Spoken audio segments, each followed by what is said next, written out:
Il faut que les jeunes s'impliquent de plus en plus dans les différentes sphères d'activité au Québec car la population est vieillissante. C'est le message qu'est venu livrer ce matin l'adjoint parlementaire pour les dossiers jeunesse au sein du gouvernement marois, Léo Bureau-Blouin, aux participants de l'école d'hiver de l'Institut du Nouveau Monde au cégep de Jonquière. C'est à la suite d'une tournée des régions appelée Destination 2030 qu'il en est venu à ce constat. Léo Bureau-Blouin est en studio avec moi pour nous en parler davantage. Bonjour. Bonjour. Quel était le but de ces consultations Destination 2030? L'objectif de ces consultations, où on a visité 50 villes au Québec, rencontré près de 4000 personnes, c'était de recueillir des informations, des commentaires, des suggestions pour renouveler ce qu'on appelle la politique jeunesse du gouvernement du Québec, c'est-à-dire les grandes orientations, la grande vision du gouvernement qui vise à orienter tous ses services pour les moins de 30 ans. Puis est-ce que la participation était satisfaisante?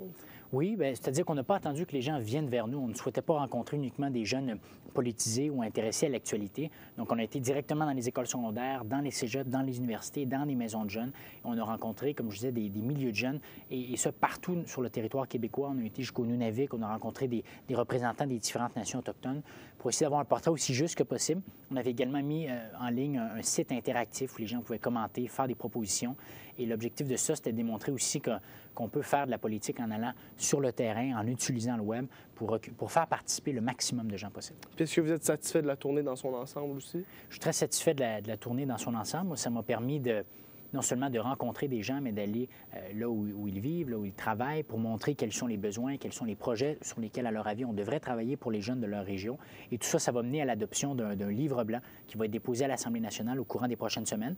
Un livre blanc, ça se veut une ébauche de politique qu'on soumet aux parlementaires pour recueillir leur opinion, entendre des groupes de la société civile. Donc, c'est une démarche qui se veut citoyenne, parlementaire, pour finalement mener une politique publique. Mais ce livre blanc-là était supposé être déposé à l'automne. Qu'est-ce qui justifie son retard? C'est-à-dire qu'on a décidé d'étirer davantage la tournée pour essayer de rencontrer le plus de gens possible et surtout pour avoir une politique d'une aussi grande qualité que possible pour avoir le temps de rédaction nécessaire. Puis ça va être quoi les grandes lignes de la politique jeunesse? Les grandes lignes de cette politique, la trame de fond, ce sera le phénomène de vieillissement de la population. Comment est-ce qu'en tant que jeunes, cela ça va nous affecter?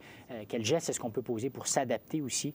J'ai parlé beaucoup dans la conférence ce matin de l'engagement communautaire, du volontariat. Comment est-ce que c'est important que les jeunes, même si on est moins nombreux, on soit encore plus actifs pour s'assurer de ne pas être marginalisés dans la société. Mais comment est-ce qu'on peut éviter aussi d'avoir un fardeau qui sera trop important sur nos épaules, que ce soit au niveau fiscal, que ce soit au niveau des charges sociales, et comment est-ce qu'on peut bâtir aussi des ponts entre les générations. Donc, finalement, notre objectif à travers cette politique, c'est de venir préparer la société à ce phénomène, mais aussi d'appuyer les jeunes dans leurs différents projets, quels qu'ils soient. Puis ça, vous devez faire ça, ce vieillissement de la population-là. Comment allez-vous le faire pour répondre aux besoins de la population sans surcharger les jeunes? Bien, il y a plusieurs éléments sur lesquels il faut travailler. D'abord, pour s'assurer justement que chaque jeune utilise son potentiel au maximum. La question de l'éducation devient névralgique. Comment est-ce qu'on peut s'assurer que le maximum de jeunes diplômes dans les écoles secondaires du Québec?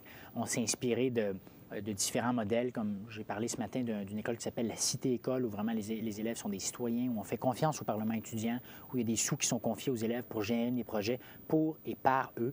Ce type d'initiative permet, à mon avis, de réduire l'intimidation, d'augmenter la persévérance scolaire et d'atteindre l'objectif social, qui est que le maximum de jeunes diplômes.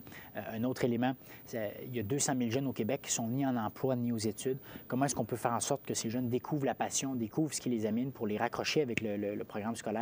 Parce que c'est pas juste de dire à quelqu'un hey, « va donc finir ton secondaire ». Si on n'a pas de but, si on n'a pas de passion qui nous donne une raison de se lever le matin, on n'ira pas nécessairement. Puis je pense qu'en tant que collectivité, c'est un bon défi qu'on peut se donner que chaque jeune ait découvert sa passion. Puis comment comptez-vous faire un pont entre la nation québécoise et la nation autochtone chez les jeunes en particulier?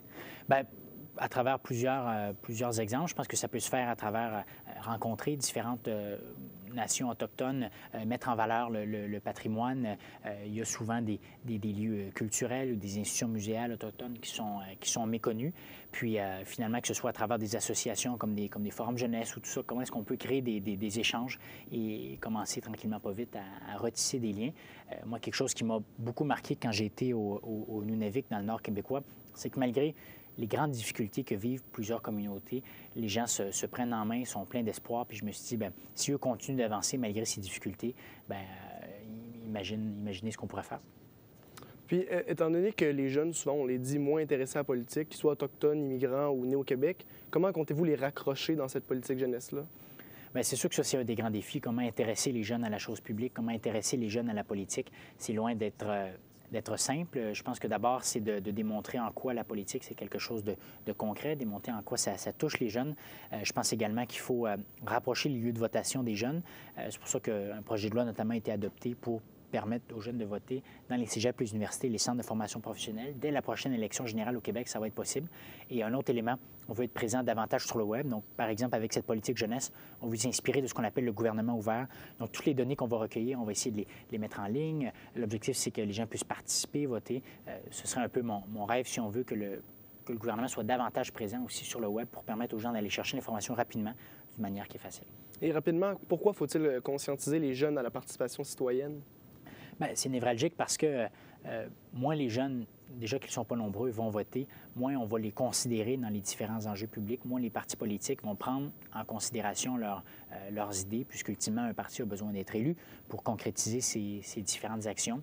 Mais aussi parce que plus largement, la participation citoyenne, ce n'est pas juste le fait de voter, ça peut être le bénévolat, l'engagement. C'est ce qui va permettre, je pense, au Québec de s'en sortir, puis aux régions de rester fortes. Merci.